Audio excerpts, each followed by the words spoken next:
Okay, ready? We are going to draw geometric solids. Okay, TJ? Yeah. Sydney?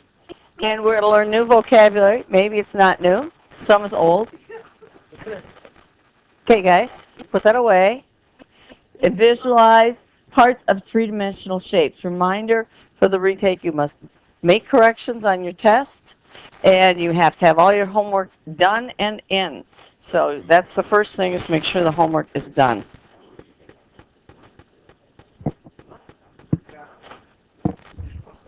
Okay.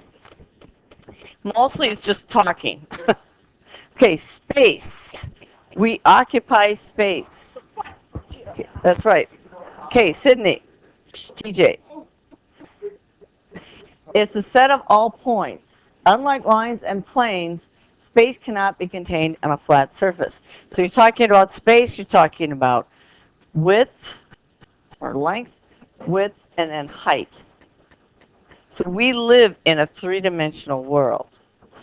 There is a fourth dimension, it's not time. And read Flatland if you're interested in the fourth dimension. If I can find the four-dimensional cube, I could show you, if I can find the video of it. Probably can. Well, not right now. It is interesting. Okay, we're going to use these little dots. It's isometric dot paper. It's hard. Okay? Well, go. Yeah, there's four-dimensional math. Okay. Isometric drawing is a two-dimensional drawing that displays three sides of an object in one view. In other words, you can see the edges. That's these black lines here. And the other ones, the blue ones back there, are dotted. Those are the ones you can't see if this is a solid. But it gives a three-dimensional look to it. So what you do is you pick a point, and you draw a segment through one direction, then a segment the other, and then your height. And then this goes the same thing. This height is 1, 2, 3 dots, 1, 2, 3. So it's going to look like this. Sorry, I'm off a little bit. And these edges are parallel. But the dots help you line it up, and then you go down here and do the dotted lines. It's kind of tricky. Oh, that's 4D. It's 3D. Well, what's 4D? Well, you'll have to look it up. Is there any fourth-dimensional things in the 3D world? I'll let you ask. I'll let you think about it. Okay, so can you draw a rectangular prism? Yes. Well, give it a try. Pick any dot, and then go over a certain number of dots. I'm going to go 1, 2, 3, 4, 5, and I'll go 2 this way. I'll make mine tall. It's 1, 2, 3, 4, 5, 6. So I'm going to go up 6 dots here. I'm going to change colors. 1, 2, 3, 4, 5, 6. All done. Yeah, you may be ahead of me. 1, 2, 3, 4, 5, 6. And these edges need to be parallel. Oh, I might not have enough dots. And make the little rectangle at the bottom. When you're drawing with the other side, it has to be dots. Because you can't see it. It's hidden behind there. So if I take my Kleenex box, you can't see these edges that are behind here. You know they're there. So you make these little edges dotted, just so you can kind of see a 3D view. Now, you're not always going to have dot paper. I just plain draw them freehand. Are you ready? I don't know. I haven't looked at it. Okay, now for the names. Okay, and I'm going to add a little bit because it's really not a complete definition. A prism has 2 bases. They're made up of polygons, and so my Kleenex box is a prism, and the bases are parallel. I don't have any other shapes in here. No, we're going to probably find the area and the volume. So you have to be able to find all the sides. Okay, so in this particular prism, I have any one of these sides could be a base because these sides are parallel, and not only that, the bases are congruent. So I could orient this any way I want. I can put it this way, and again, that might be a base and this is a base. But the opposite faces are parallel and congruent, and I don't have any other pictures in here, for solids in here. Maybe tomorrow I'll remember to bring them. Or the same with this box. Okay? You name the prism by the shape of the base. The bases are the two polygons that are congruent, and parallel. So this is a hexagon. It has 6 sides. So can you visualize that in 3 dimensions? That's a hexagonal prism. Here's the other base. These are parallel and congruent. The object doesn't have to sit on the base. The bases are just the two faces that are parallel and congruent. Now, this is a rectangular prism because no matter which way I put this, the base is a rectangle. Okay, a shoebox is a rectangular prism. This is a triangular prism. Yes, the Pepsi cube, they made it a cube, that is a square prism where the bases are, this is what I do. If you want to put a little dimension in there, you can. Perspective. And that would be a cube. It's also a square prism. Now, you could have a square prism that looks like this.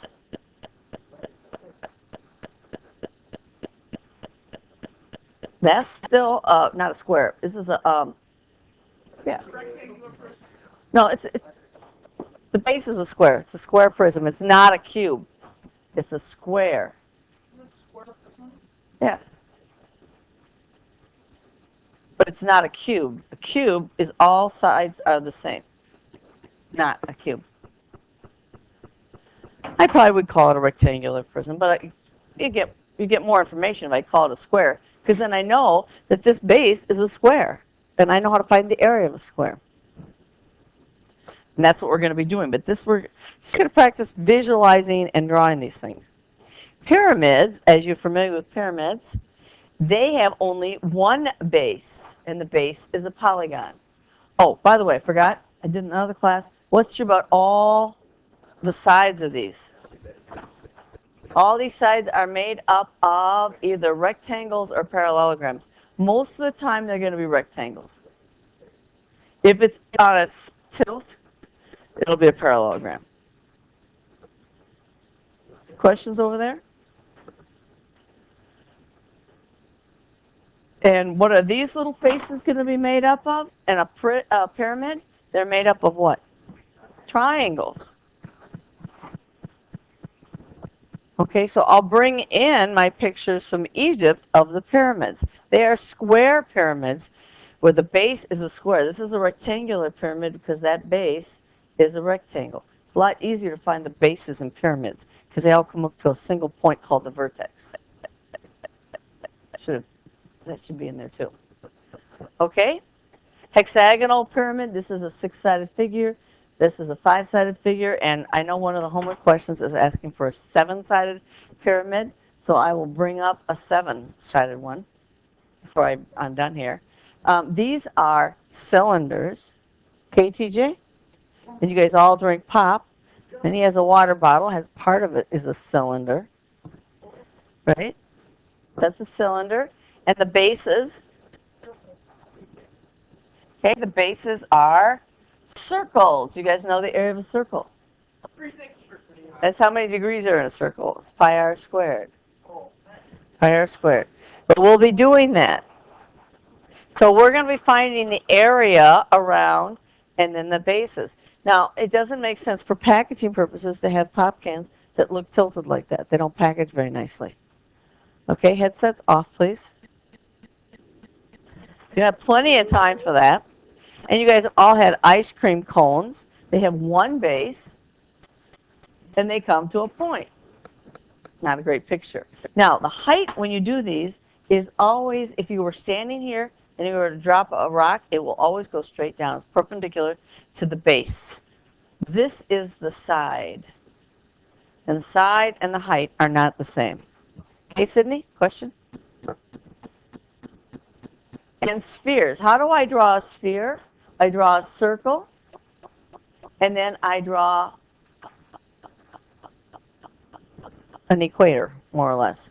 Now, this largest circle here, which is our equator, is called a great circle. Are there other circles I could draw? Could I draw this one? Yeah.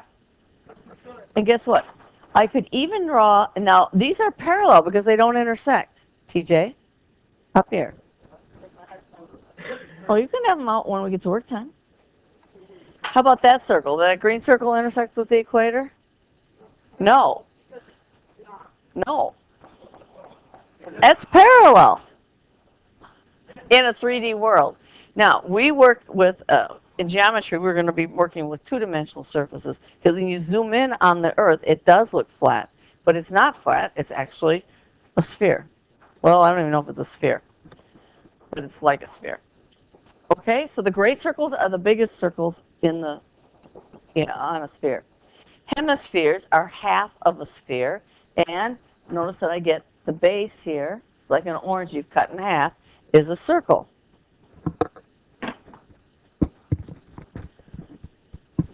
So we're going to look at cross sections here. A cross section is if you take a plane and you slice it. Okay, so if I want a cross section perpendicular to the base, I want this perpendicular. But what shape is that cross section? Not a square, it's a rectangle. If it's parallel to the bases, what am I going to get now? A circle. Could you cut it sidewise, slanted? Yeah, and then you're going to get an oval. And there they are. There's your cross sections. So we're going to do some things with cross sections with areas as well. And there's the cone. No, I've got it on the paper for you because it's easier. Trust me.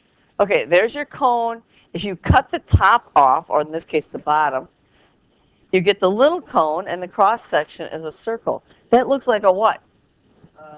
The top of the break. Really? I think it looks like a lampshade. Or it looks like God. One of those cones. I think Minnie's going to have one of those cones. Okay, it's called a frustum. Yep. No, just this part right here is called a frustum. Yeah, but they called it. No, this is the cone. They're saying if you cut this. Oh, I don't know why they call it. Because it would be a cone. Because most people don't know that. Notice if you slice it this way, you get a triangle. And in calculus, what we do is we slice and we put a whole bunch of triangles in here. And we add them all up. We add their volumes all up, and we get the volume of a cone. And that's what we do in calculus. So a lot of this drawing stuff you need to be able to do for calculus class. Okay. Calculus. Which depends on where you go to school, depends on what you want to study. This page gives you some ideas about how to draw these. I'm just going to let you try them. I'm not going to go through them. Because everybody's got their own way of drawing it. And then the last one is on the homework. You have a seven-gon. Heptagon. Well,